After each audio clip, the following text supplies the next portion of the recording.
Bienvenue enfants de la crypte pour ce nouvel épisode des contes de la nuit.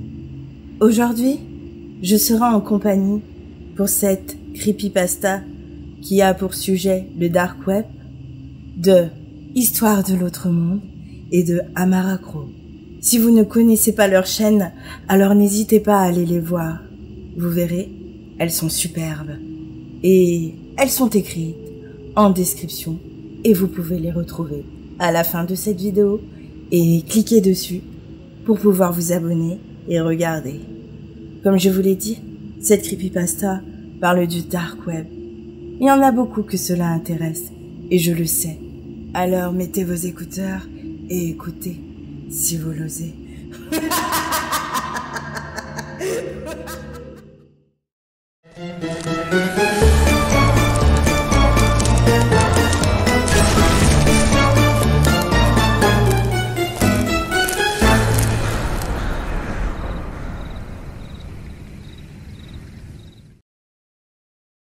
La petite fille du dark web.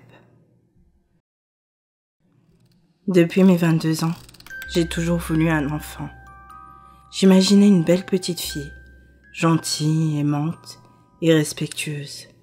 Alors, quand j'ai eu un homme, des plus gentils, après 5 ans de relation, nous avons décidé d'avoir un enfant à nous.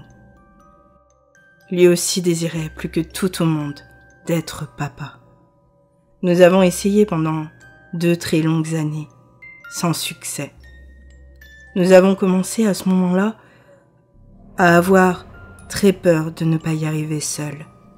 Alors, nous sommes allés voir un médecin pour qu'il nous accompagne dans ce processus. Il nous a donc demandé de faire des tests. Et pour les tests de monsieur, tout était bon. Mais pour moi, rien n'allait. J'étais stérile et je ne pouvais recevoir aucun embryon. Malgré tout ce que les médecins avaient pu nous dire et malgré toutes les solutions qui se proposaient à nous, cet homme, l'homme que j'aimais par-dessus tout, est parti. Il n'a jamais voulu continuer après cette annonce terrible que l'on nous avait fait part. J'étais déjà abattue et au lieu de rester près de moi dans la douleur et essayer les solutions qui se proposaient à nous, il a préféré s'enfuir, me laissant seule, comme un lâche. J'ai subi un double chagrin, un chagrin énorme, qui était terrible pour moi. Même si mes amis et ma famille étaient là pour essayer de me soutenir, j'avais l'impression que je n'avais plus aucune raison de rester en vie. Je suis tombée en dépression. Je ne voulais plus d'hommes. Et j'en ai jamais revoulu. Tout le mal que j'avais eu, je ne voulais pas que cela se reproduise. J'ai donc préféré me renfermer sur moi-même et rester seule.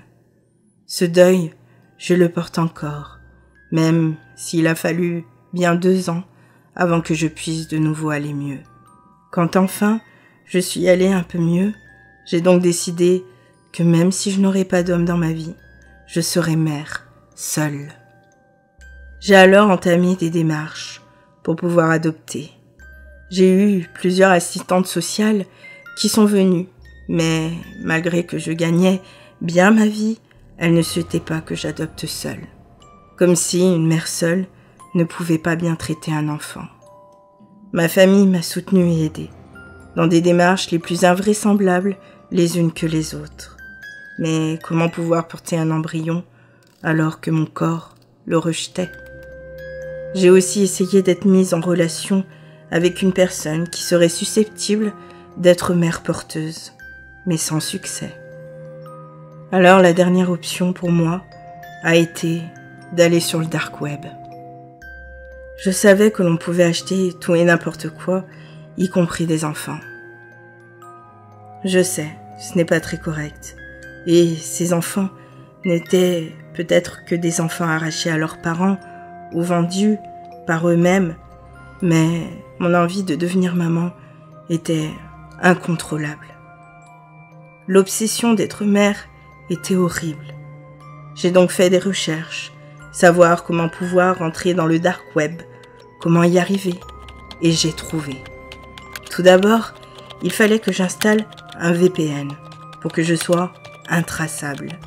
Puis, que je télécharge un moteur de recherche qui était sans limite, qui s'appelle exactement Tor. Que je convertisse mon argent en Bitcoin pour pouvoir payer dessus. Car c'est une monnaie très courante sur le dark web, vu qu'elle n'est aucunement traçable.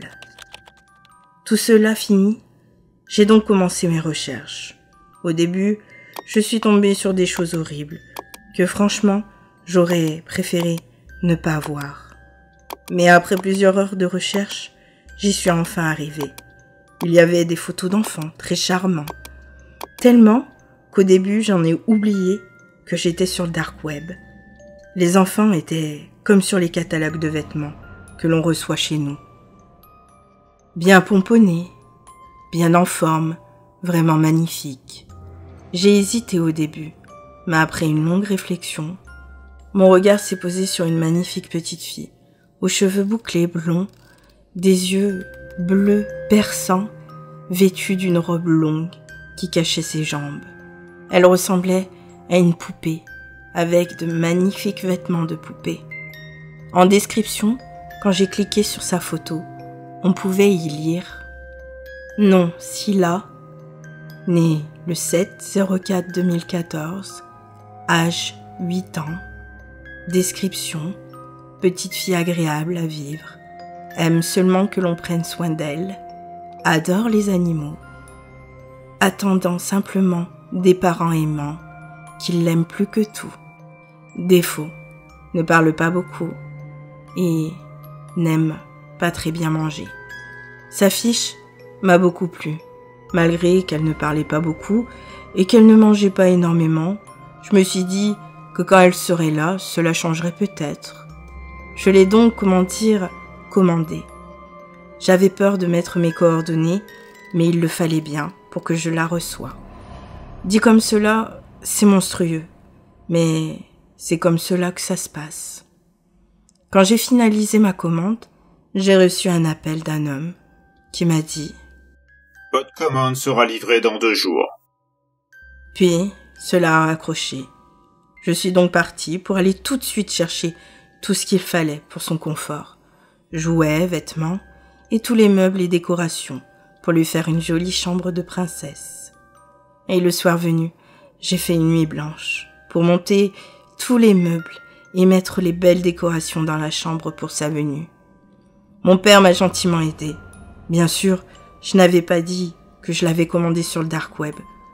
J'ai simplement dit que les assistantes sociales qui étaient venues à la maison avaient changé d'avis et qu'elles étaient d'accord pour une adoption finalement. 2 jours après, elle est enfin arrivée. J'étais un peu désespérée car la journée passait et rien. Elle n'est arrivée qu'à minuit. Quand j'ai entendu sonner à ma porte, j'ai couru et quand j'ai ouvert, elle était là, seule, magnifique, comme sur la photo. Elle était enfin là. J'étais enfin maman. Je l'ai donc fait rentrer. Je lui ai donc demandé si elle avait faim ou soif, mais elle a hoché la tête en faisant un signe que non. Je lui ai donc fait visiter la maison et montrer sa chambre.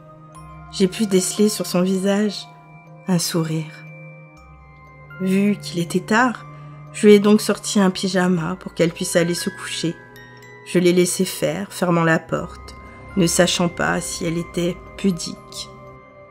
Quand je suis revenue dans la chambre, elle était sous la couette, à attendre. Je me suis dit qu'elle était en effet vraiment gentille. Je lui ai souhaité bonne nuit et je suis allée me coucher. Le lendemain, je lui ai fait un superbe petit déjeuner, mais elle n'a pas beaucoup touché à la nourriture.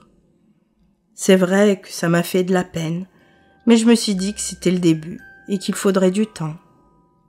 Pendant cette journée, toujours habillée dès le matin de sa jolie robe qu'elle aimait tant et qu'elle ne voulait pas changer, nous sommes allés nous promener au parc. Elle ne parlait pas, et à part être allée seule, un peu dans les bois, et venir s'asseoir près de moi ensuite sur le banc, elle n'a pas vraiment joué. Nous sommes donc rentrés à la maison. Nous avons joué toutes les deux, fait un jeu de société, de la pâte à modeler, du dessin, un gâteau qu'elle n'a pas vraiment mangé encore, et jouer à sa maison de poupée. Cela se voyait, elle était heureuse. En récompense, j'ai même reçu un énorme câlin de sa part. J'en étais heureuse. Pour moi, c'était le début d'un grand commencement. Elle avait fait un grand pas en avant. Mais voilà où j'en viens. J'ai été dupée. Le soir arrivé, elle a souhaité être un peu seule dans sa chambre. Ce que j'ai compris. Certainement qu'elle souhaitait faire le point sur sa journée et qu'elle avait eu énormément d'émotions. Sa vie avait changé, donc elle avait besoin de tranquillité. Je pensais que cela faisait beaucoup pour elle en un jour. Mais je me suis trompée. Vers 22h, j'ai entendu du bruit dans sa chambre. Des bruits plutôt bizarres. De peur, j'ai immédiatement couru et ouvert sa chambre. Et là, sur le sol, gisaient des animaux morts et du sang. Sa robe était levée et faisait apparaître des tentacules avec en pointe des têtes de loup qui continuaient à dévorer ces pauvres animaux. Chats, oiseaux ou même souris, c'était horrible à voir. Elle m'a vue et m'a sorti sa première phrase. « Maman, tu m'aimes encore ?» Je lui ai répondu que oui, même si j'avais peur et que le doute s'était installé. Je suis sortie de la chambre et je suis allée dans la mienne, en la fermant à clé et en sautant tout de suite sur mon ordinateur. Je suis de nouveau allée sur le dark web en espérant pouvoir contacter les ou la personne qui m'avait vendu la petite fille, comme s'il y avait un espèce de service client. Quand je suis retournée sur le site, il y avait une adresse email. Je me suis empressée d'en rédiger un, en écrivant qu'il y avait un problème et en leur expliquant le problème. 2 minutes après, le même homme que j'avais déjà eu au téléphone m'a appelé. Ni échangeable, ni remboursable. J'ai essayé de lui parler, qu'il m'avait trompée, mais il m'a raccroché au nez. Sauf que Scylla avait compris et entendu la conversation. Là, elle est en train de défoncer la porte. J'ai tellement peur. Je n'aurais pas dû commander sur le dark web. Personne ne devrait y aller. Je ne sais pas si elle a subi des modifications génétiques, mais ce qu'on raconte sur eux est bel et bien vrai. Alors, si une personne tombe sur cet audio, ne faites pas comme moi, je vous en supplie. Le dark web est dangereux, vraiment dangereux. Et merde! Maman, tu ne m'aimes plus, je le sais. Non, non, non, c'est faux. Non, s'il te plaît, arrête. S'il te plaît!